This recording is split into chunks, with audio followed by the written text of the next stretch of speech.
Imaginez, vous êtes Tony Stark, mais dans la vraie vie. À la tête d'une entreprise d'armement, votre travail est d'améliorer et de vendre des armes. En temps de paix, c'est défendable comme métier. Mais alors, vous ne gagnez pas beaucoup d'argent. Et là, tout d'un coup, il y a des tensions qui se créent un peu partout dans le monde.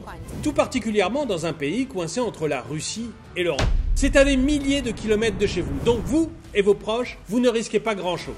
Il y a une grosse armée, l'armée russe d'un côté, et de l'autre, plein de pays riches et solvables, les États européens. Et vous, eh bien, vous avez vos entrées à la Maison-Blanche. Vous avez même une armée de lobbyistes qui habitent à quelques mètres du bureau ovale et du Congrès. Que faites-vous ? Vous pesez de tout votre poids pour préserver la paix ou vous saisissez la chance de faire plus de bénéfices que vous n'en avez jamais fait. Bonjour, je suis François Xavier et je vais vous expliquer pourquoi les USA veulent la guerre. L'invasion russe de l'Ukraine a été une tragédie pour les habitants du pays. Mais pour les PDG des entreprises d'armement américaines, c'est une aubaine.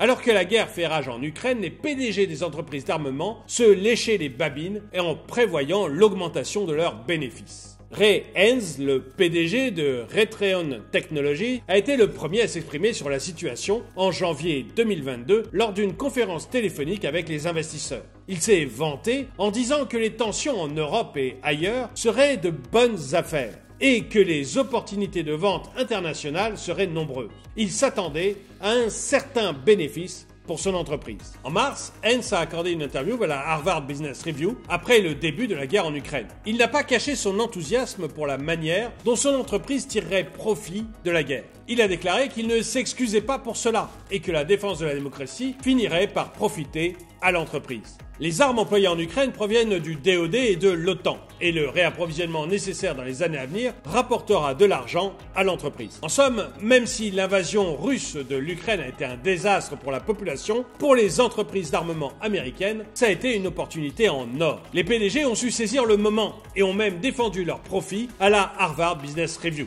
C'est comme si la guerre était une sorte de jeu pour eux, et ils remportent de très gros lots.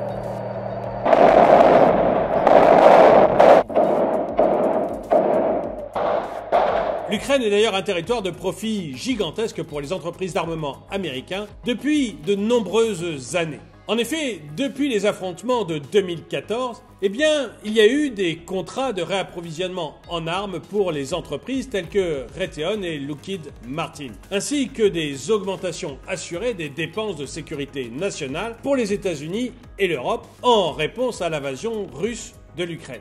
Le département d'État américain a fourni une aide militaire à l'Ukraine par l'intermédiaire de l'initiative d'assistance à la sécurité de l'Ukraine et du programme de financement militaire étranger pour un total d'environ 5 milliards de dollars depuis 2014.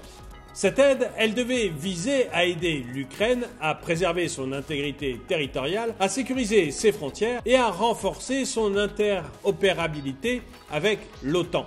Lorsque les troupes russes ont commencé à se masser à la frontière ukrainienne en 2020, les États-Unis ont alors intensifié leur aide militaire en s'engageant à fournir 650 millions de dollars d'armement à l'Ukraine, y compris des équipements anti-chars et anti-aériens.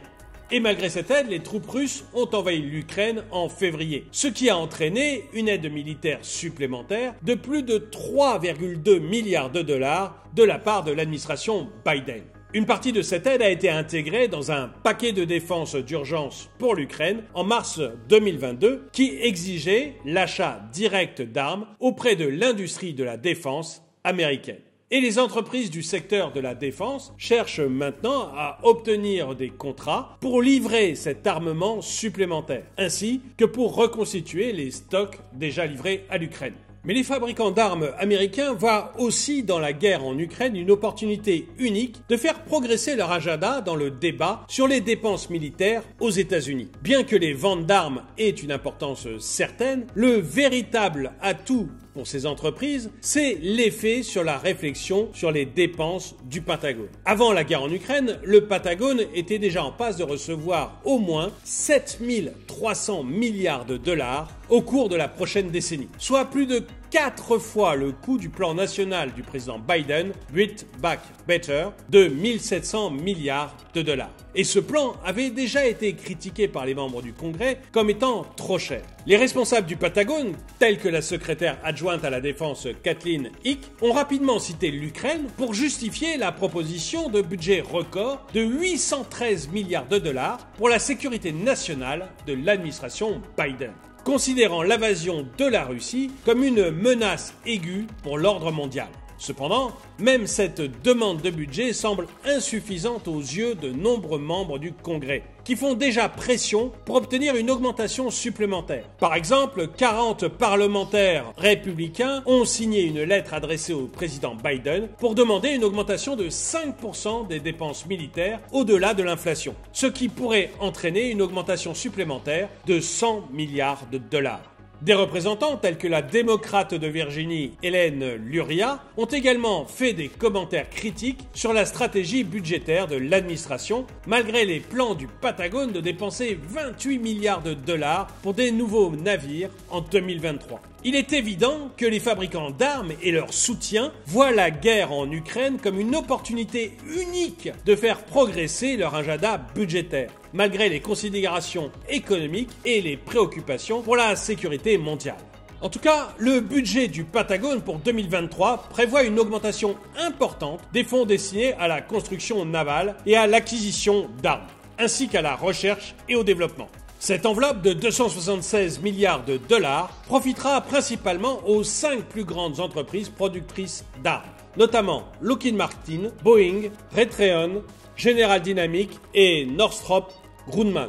Déjà bénéficiaires de 150 milliards de dollars de contrats avec le Pentagone chaque année, ces entreprises pourraient voir leur chiffre d'affaires augmenter considérablement si le nouveau budget est adopté. Par exemple, le budget proposé pour le sous-marin lanceur de missiles de classe Columbia de General Dynamics Electric Boat augmentera de 6,2 milliards de dollars. Tandis que le Ground-Based Strategic Deterrent de Northrop Grumman bénéficiera d'une augmentation annuelle d'environ un tiers pour atteindre 3,6 milliards de dollars.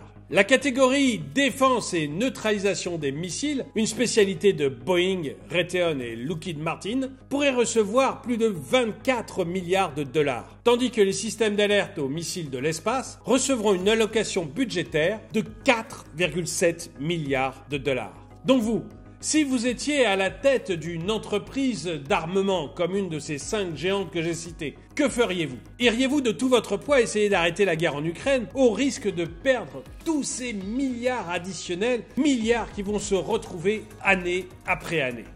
Il y a toutefois une exception à ces augmentations, à savoir la réduction des achats de F-35 de Lockheed Martin, qui compte plus de 800 défauts de conception et des problèmes de production et de performance bien connus. Mais bien que le nombre d'avions produits pourrait être réduit d'un tiers, le financement pour le F-35, lui, ne baissera que de 10%, passant de 12 à 11 milliards de dollars, un montant supérieur au budget qui est alloué au Centre pour le contrôle et la prévention des maladies.